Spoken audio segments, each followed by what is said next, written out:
Hello. नमस्ते, प्रणाम सभी को। कोई दिख नहीं रहा है भाई। आप लोग आए तो कहानी शुरू किया जाए। खैर, तो जैसा कि पूर्व सूचित था, सुबह में बताया था मैंने कि आज यशपाल की कहानी पर्दा का पाठ करूँगा।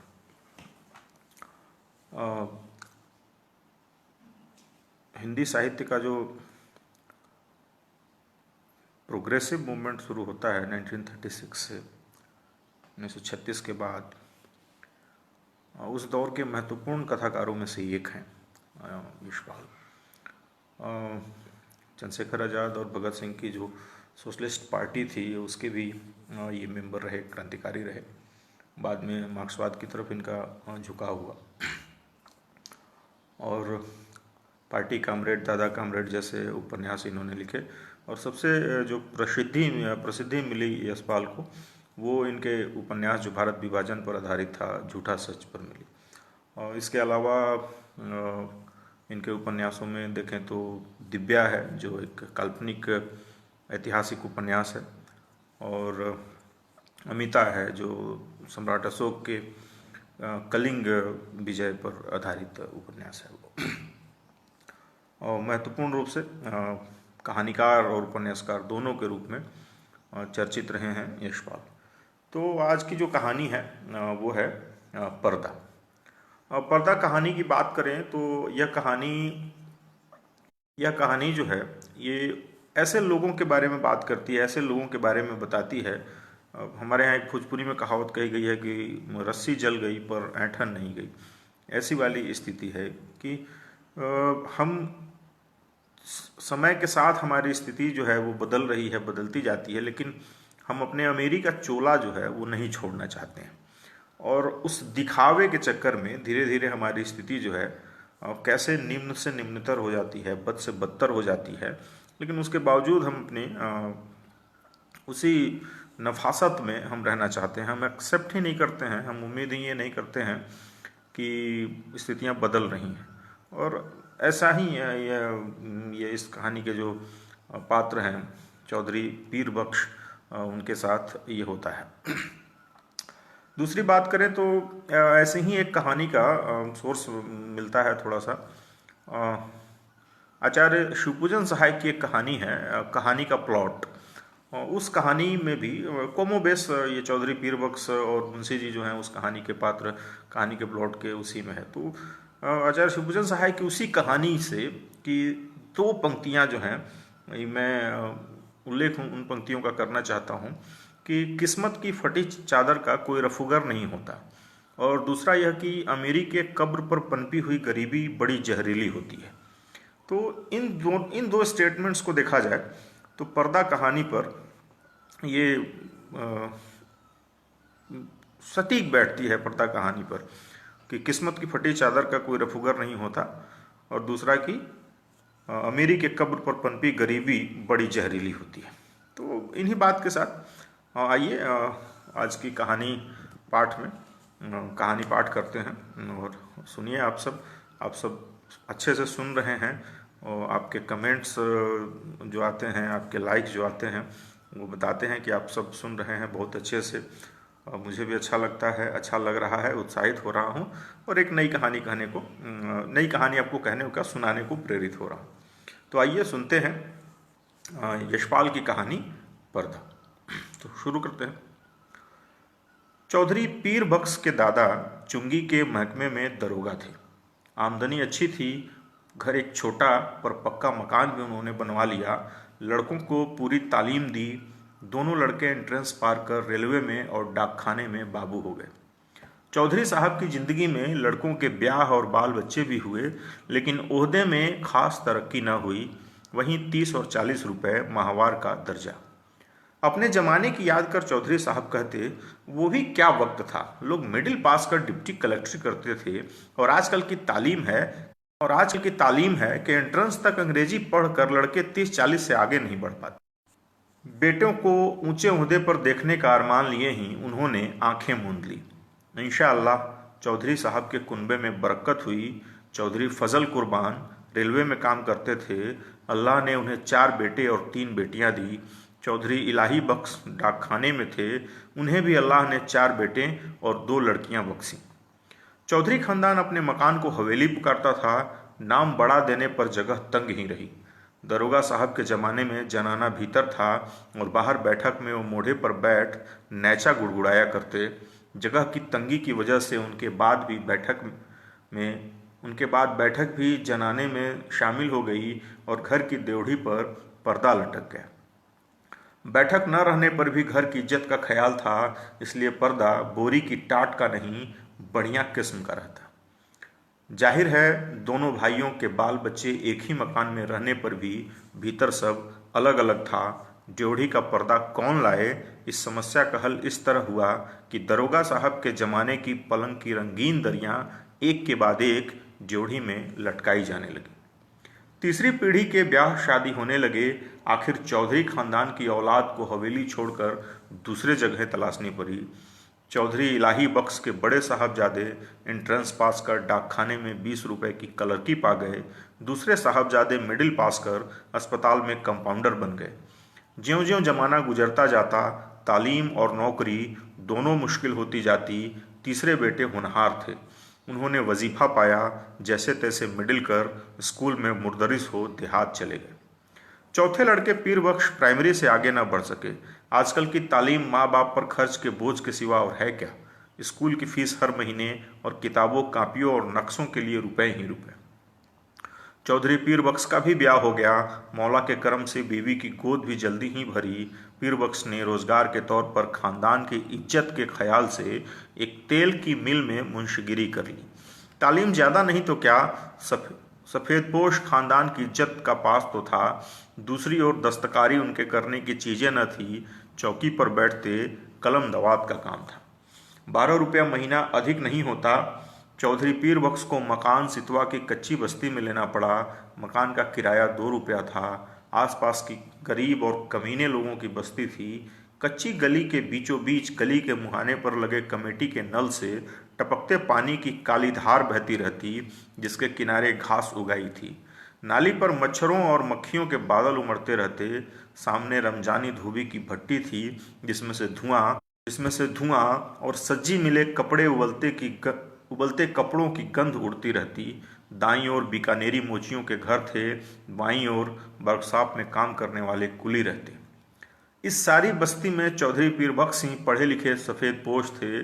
सिर्फ उनके ही घर की ड्योढ़ी पर पर्दा था। सब लोग उन्हें चौधरी जी, मुंशी जी कहकर सलाम करते। उनके घर की औरतों को कभी किसी ने गली में नहीं देखा। लड़कियां 4-5 बरस तक किसी कामकाज से बाहर निकलती 4-5 बजे तक किसी काम से बाहर निकलती और फिर घर की आबरू के ख्याल से उनका बाहर निकलना मुनासिब न था। पीर बख्श खुद ही मुस्कुराते हुए सुबह शाम कमेटी के नल से घड़े भर लाते। चौधरी की तनख्वाह 15 बरस में 12 से 18 हो गई। खुदा की बरकत होती है तो रुपयों पैसों की शक्ल में नहीं, आल औलाद की शक्ल में होती है। 15 बरस में 5 बच्चे हुए, पहले 3 लड़कियां और बाद में 2 लड़के। दूसरी लड़की होने को थी तो पीर बख्श की वालदा मदद के लिए आई। वालिद साहब का इंतकाल हो चुका था। दूसरा कोई भाई वालदा की फिक्र करने आया नहीं। वे छोटे लड़के के यहाँ ही रहने लगी। जहाँ बाल बच्चे और घर बार होता है, 100 किस्म की झंझटें होती हुई हैं। कभी बच्चों को तकलीफ है तो कभी जच्चा को। ऐसे वक्त में कर्ज की ज़रूरत कैसे न हो, घर बार हो तो कर्ज भी होगा ही। मिल की नौकरी का कायदा पक्का होता है। हर महीने की 7 तारीख को गिनकर तनख्वाह मिल जाती है। पेशगी से मालिक को चिढ़ है। कभी बहुत ज़रूरत पर ही मेहरबानी करते। ज़रूरत पड़ने पर चौधरी घर की कोई छोटी मोटी चीज़ गिरवी रखकर उधार ले आते। गिरवी रखने से रुपए के 12 आने ही मिलते। ब्याज मिलाकर 16 आने हो जाते और फिर चीज़ के घर लौट आने की संभावना न रहती। मोहल्ले में चौधरी पीर बख्श की इज्जत थी। इज्जत का आधार था घर के दरवाजे पर लटका पर्दा।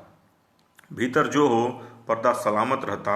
कभी बच्चों की खींच खांच या बेदर्द हवा के झोंकों से उसमें छेद हो जाते तो पर्दे की आड़ से हाथ सुई धागा ले उसकी मरम्मत कर देते। दिनों का खेल। मकान की ड्योढ़ी के किवाड़ गलते गलते बिल्कुल गल गए। कई दफ़े कसे जाने से पेच टूट गए और सुराख ढीले पड़ गए। मकान मालिक सरजू पांडे को उसकी फिक्र न थी। चौधरी कभी जाकर कहते, सुनते तो उत्तर मिलता, कौन बड़ी रकम थमा देते हो, 2 रुपये किराया और वह भी 6-6 महीने का बकाया। जानते हो लकड़ी का क्या भाव है, न हो मकान छोड़ जाओ। आखिर किवाड़ गिर गए। रात में चौधरी उन्हें जैसे तैसे चौखट से टिका देते। रात भर दहशत रहती कि कहीं कोई चोर न आ जाए। मोहल्ले में सफ़ेद पोशी और इज्जत होने पर भी चोर के लिए घर में कुछ न था। शायद एक साबित कपड़ा या बर्तन ले जाने के लिए चोर को न मिलता, पर चोर तो चोर है। छीनने के लिए कुछ न हो तो भी चोर का डर तो होता ही है। वह चोर जो ठहरा। चोर से ज्यादा फिक्र थी आबरू की। चोर से ज्यादा फिक्र थी आबरू की। किवाड़ न रहने पर पर्दा ही आबरू का रखवारा था। वह पर्दा भी तार तार होते होते एक रात आंधी में किसी भी हालत में लटकने लायक न रह गया। दूसरे दिन घर की एकमात्र पुश्तैनी चीज दरी दरवाजे पर लटक गई। मोहल्ले वालों ने देखा और चौधरी को सलाह दी, अरे चौधरी, इस जमाने में दरी यूं काहे खराब करोगे, बाजार से ला टाट का टुकड़ा न लटका दो। पीर बख्श टाट की कीमत भी आते जाते कई दफे पूछ चुके थे। 2 गज टाट 8 आने से कम में न मिल सकता था। हंसकर बोले, होने दो, क्या है, हमारे यहाँ पक्की हवेली में भी ड्योढ़ी पर दरी का ही पर्दा रहता था। कपड़े की महंगाई में इस जमाने में घर की 5 औरतों के शरीर से कपड़े जीर्ण होकर यूं गिर रहे थे जैसे पेड़ अपनी छाल बदलते हैं। पर चौधरी साहब की आमदनी से दिन में एक दफे किसी तरह पेट भर सकने के लिए आटा के अलावा कपड़े की गुंजाइश कहाँ। खुद उन्हें नौकरी पर जाना होता। पैजामे में जब पैबंद संभालने की ताब न रही, मार्किन का एक कुर्ता पैजामा जरूरी हो गया। पर लाचार थे। गिरवी रखने के लिए घर में जब कुछ भी न हो, गरीब का एकमात्र सहायक है पंजाबी खान। रहने की जगह भर देखकर वह रुपया उधार दे सकता है। 10 महीने पहले गोद के लड़के बरकत के जन्म के समय पीर बख्श को रुपए की जरूरत आ पड़ी। कहीं और प्रबंध न हो सकने के कारण उन्होंने पंजाबी खान बाबर अली खां से 4 रुपए उधार लिए थे। बाबर अली खां का रोजगार सितवा के उस कच्चे मोहल्ले में अच्छा खासा चलता था। बीकानेरी मोची, वर्कशॉप के मजदूर और कभी कभी रमजानी धोबी सभी बाबर मियाँ से कर्ज लेते रहते। कई दफ़े चौधरी पीर बख्श ने बाबर अली को कर्ज और सूद की किश्त न मिलने पर अपने हाथ के डंडे से ऋणी का दरवाज़ा पीटते देखा था। उन्हें साहूकार और ऋणी में बीच बचौवल भी करना पड़ा था। खान की किस्त न दे सकने की हालत में अपने घर के दरवाजे पर फजीहत हो जाने की बात का ख्याल कर चौधरी के रुएं खड़े हो जाते। 7 महीने फाका करके वे भी किसी तरह से किस्त देते चले गए। लेकिन जब सावन में बरसात पिछड़ गई और बाजरा भी रुपए का 3 सेर मिलने लगा, किस्त देना संभव न रहा। खान साहब 7 तारीख की शाम को ही आया। चौधरी पीर बख्श ने खान की दाढ़ी छू और अल्लाह की कसम खा 1 महीने की मुआफ़ी चाहिए। अगले महीने 1 का सवा देने का वायदा किया। खान टल गया। भादों में हालत और भी परेशानी की हो गई। बच्चों की माँ की तबीयत रोज रोज गिरती जा रही थी। खाया पिया उसके पेट में न ठहरता। पथ्य के लिए उसको गेहूं की रोटी देना जरूरी हो गया। गेहूं मुश्किल से रुपए का सिर्फ 2.5 सेर मिलता। बीमार का जी ठहरा। कभी प्याज के टुकड़े या धनिया की खुशबू के लिए ही मचल जाती।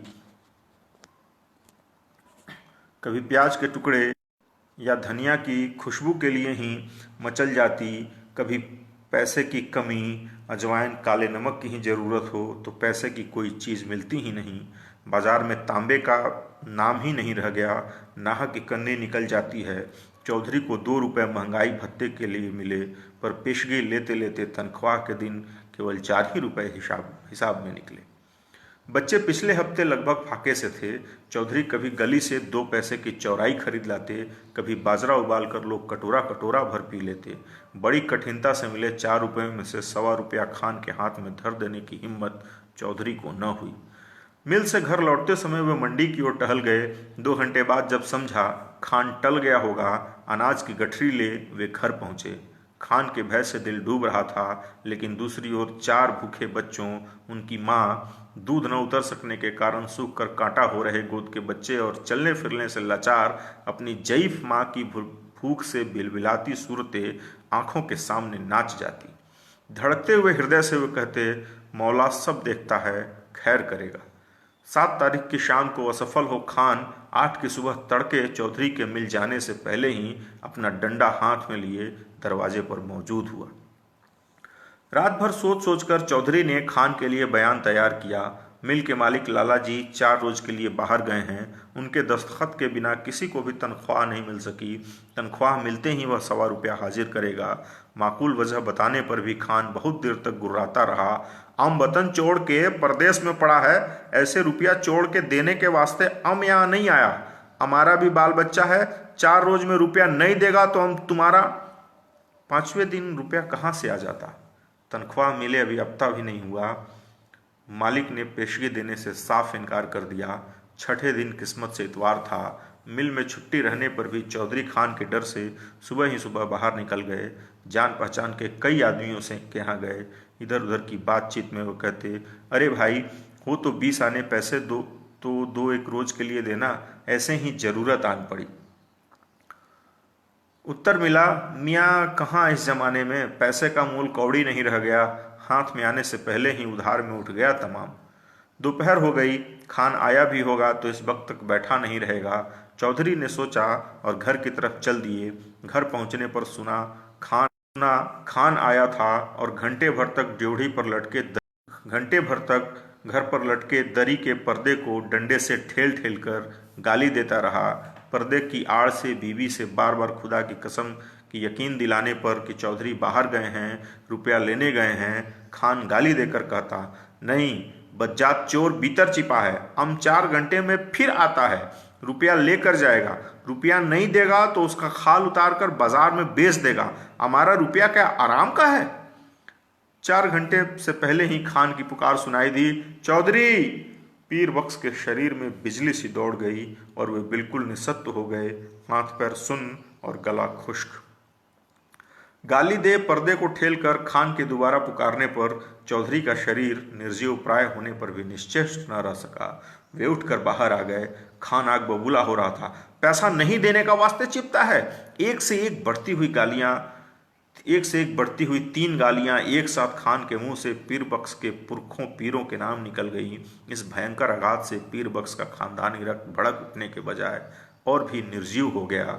खान के घुटने छू अपनी मुसीबत बताओ वे मुआफ़ी के लिए खुशामद करने लगे। खान की तेजी बढ़ गई। उसके ऊंचे स्वर से पड़ोस के मोची और मजदूर चौधरी के दरवाजे के सामने इकट्ठे हो गए। खान क्रोध में डंडा फटकार कर कह रहा था, पैसा नहीं देना था तो लिया क्यों? तनख्वाह किधर जाता? आरामी हमारा पैसा मारेगा, हम तुम्हारा खाल खींच लेगा। पैसा नहीं है तो घर का पर्दा लटका के शरीफ ज्यादा कैसे बनता? तुम हमको बीवी का गहना दो, बर्तन दो, कुछ तो दो, हम ऐसे नहीं जाएगा। बिल्कुल बेबस और लाचारी में दोनों हाथ उठा खुदा से खान के लिए दुआ मांग पीर बख्श ने कसम खाई, एक पैसा भी घर में नहीं, बर्तन भी नहीं, कपड़ा भी नहीं, खान चाहे तो बेशक उसकी खाल उतार कर बेच ले।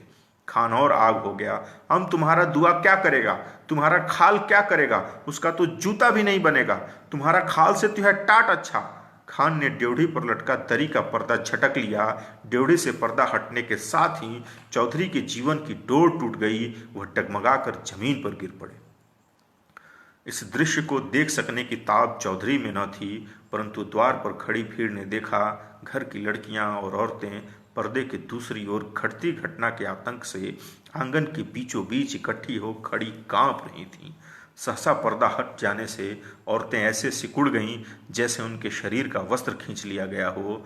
वह पर्दा ही तो घर भर की औरतों के शरीर का वस्त्र था। उनके शरीर पर बचे चिथड़े उनके 1/3 अंग ढकने में भी असमर्थ थे। जाहिल भीड़ ने घृणा और शर्म से आंखें फेर ली। उस नग्नता की झलक से खान की कठोरता भी पिघल गई।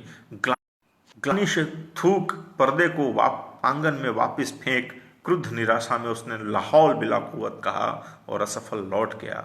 भय से चीख कर ओट में हो जाने के लिए भागती हुई औरतों पर दया कर भीड़ छट गई। चौधरी बेसुध पड़े थे। जब उन्हें होश आया, ड्योढ़ी का पर्दा आंगन में सामने पड़ा था, परंतु उसे उठाकर फिर से लटका देने का सामर्थ्य उनमें शेष न था। शायद अब इसकी आवश्यकता भी न रही थी। पर्दा जिस भावना का अवलंब था वह मर चुकी थी। धन्यवाद आज की कहानी सुनने के लिए। घर में रहिए, स्वस्थ रहिए, सुरक्षित रहिए। कल मिलते हैं एक और नई कहानी के साथ। धन्यवाद। जय हिंद, जय भारत।